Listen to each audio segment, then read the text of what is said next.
தமிழக பொதுமக்கள், முக்கியமாக தாவேகா தொண்டர்களுக்கு வணக்கம். நான் ஒரு வழக்கறிஞர். நியூஸ் பார்த்தேங்க. அதுல ஒரு ஹைகோர்ட் நீதிபதி விஜய்க்கு தலைமை பண்பு இல்லை அப்படிங்கிற மாதிரி ஒரு கருத்து சொன்னதா செய்தி ஊடகங்கள்ல வெளிவருதுங்க. எனக்கும் அந்த நீதிபதிக்கு எந்த விதமான பர்சனல் வெண்டட்டாவும் கிடையாது. நான் தாவேகா காரணம் கிடையாது. ஆனா ஒரு விஷயம் ரொம்ப தப்பா இருக்குங்க. நான் வக்கீல் தொழிலே விட்டுட்டு நான் கம்பெனி லாயரா போயிட்டேன்.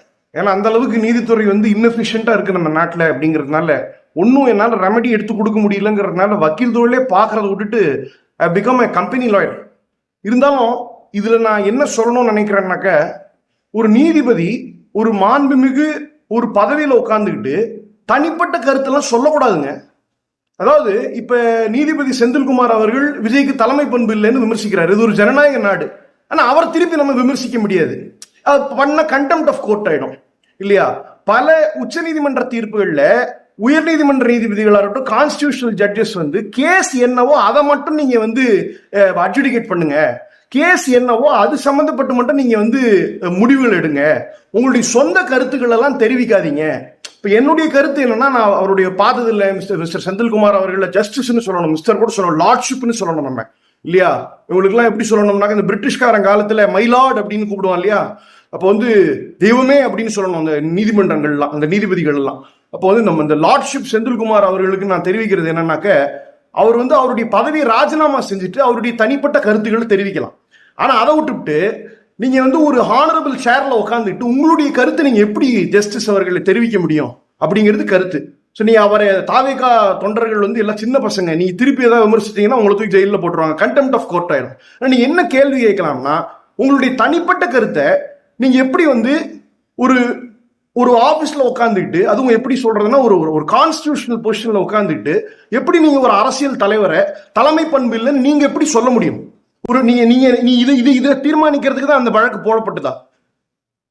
அவங்க திருப்பி விமர்சிச்சா கண்டெம்ட் ஆஃப் கோர்ட் ஆயிரும். ஆனா இந்த கேள்வி அவங்க கேட்கலாம். உங்களுடைய விமர்சனம் தவறானதுங்கிறத சொல்லலாங்க. செய்தி ஊடகங்கள் மூலியமா நான் தெரிஞ்சுக்கிறது என்னன்னாக்க, நீதியரசர் காவல்துறை கேள்வி கேட்டிருக்கிறாரு. என்னன்னா, என்ன நடவடிக்கை எடுத்திருக்கிறீங்க? 2 பேரும் தான் கைது பண்ணிருக்கிறீங்க, அதுக்கு மேல என்ன நடவடிக்கை எடுத்தீங்க? சட்டத்தின் முன்பு எல்லாரும் சமம், இதெல்லாம் பார்த்துட்டு நீதிமன்றம் சும்மா இருக்காது அப்படிங்கிற கருத்தை லார்ட்ஷிப் முன்வைக்கிறாரு. ஆனா என்னுடைய கருத்து என்னன்னா, பல விஷயங்கள்ல பல நேரங்கள்ல நீதிமன்றங்கள் அமைதியா இருந்திருக்கிறதா மக்கள் நினைக்கிறாங்க. நான் மட்டும் இல்லை, ஒரு பொது கருத்தை சொல்றேன். லார்ட்ஷிப் பல நேரங்கள்ல அமைதியா தான் இருந்திருக்கு நீதிமன்றங்கள் நம்ம நாட்டில் அப்படிங்கிறது ஒரு பெரும்பாலான ஒரு மக்களுடைய கருத்தா இருக்கு. மிகப்பெரிய இன்னெஃபிஷியன்டான ஒரு நீதித்துறை நாடு முழுசா இருக்கிறதா மக்கள் உணர்றாங்க. பல வருடங்கள் ஆகக்கூடிய வழக்குகள், அதாவது பணம் படைத்தவர்களுக்கு ஒரு மாதிரியும் பணம் இல்லாதவர்களுக்கு ஒரு மாதிரியுமா இருக்கக்கூடிய நீதி, 40 வருடங்கள் 20 வருடங்கள் தாமதித்து கிடைக்கக்கூடிய நீதி, இப்படி இருக்கக்கூடிய நீதித்துறை பார்த்துட்டு சும்மா இருக்காது அப்படிங்கிற ஒரு கருத்து தெரிவிச்சிருக்கிறீங்க. ஓகே, அது உங்களுடைய கருத்து தெரிவிக்கிறீங்க. அடுத்த விஷயம் என்னன்னாக்க, நடவடிக்கை எடுங்கன்னு போலீஸ் கிட்டே சொல்றீங்க. போலீஸ் மேலேயே குற்றம் சுமத்துறோம், ஸ்டேட் ஒழுங்கான ப்ரொடெக்ஷன் கொடுக்கல.